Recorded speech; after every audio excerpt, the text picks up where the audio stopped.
In my entire 3D art career, I haven't modeled a single car from what I can remember. Like, I can't.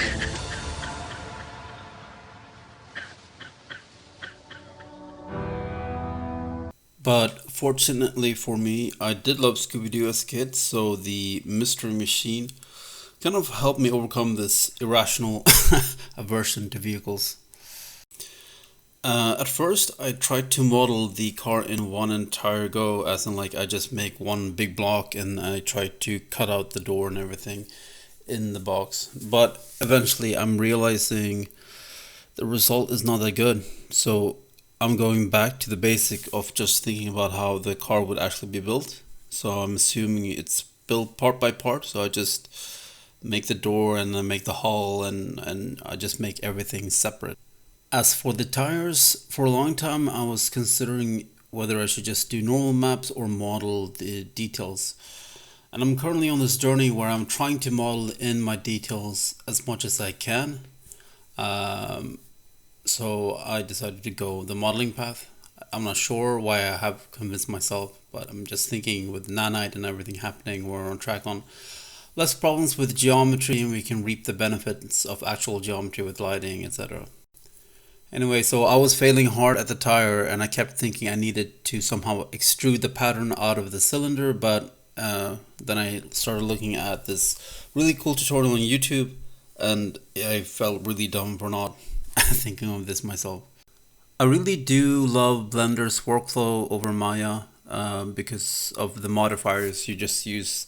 This is basically just done with mirror and array modifiers, and the grill is just the wireframe modifier,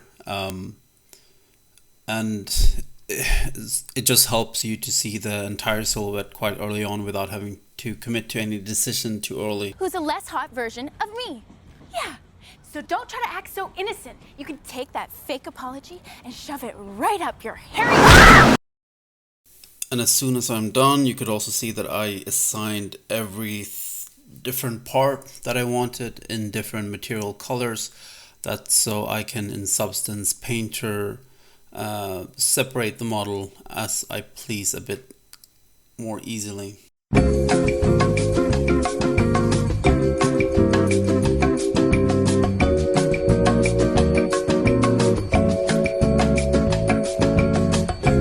This project was my first time using normal map modifiers and projection stamps in Substance Painter. You can kind of tell that this is my first time because I didn't know how to properly make shadows or anything like that. And in hindsight, it's a bit embarrassing to show this, but you know, it is what progress and learning looks like, I guess. So this wasn't in the concept, but I felt like I was missing some kind of identity and something fun like the Mystery Machine had. So in the end, I just decided to also slap this on. One thing that I kind of realize I miss now when I'm making this video is that I forgot the number plate, which I also feel like it brings a lot of identity to a car.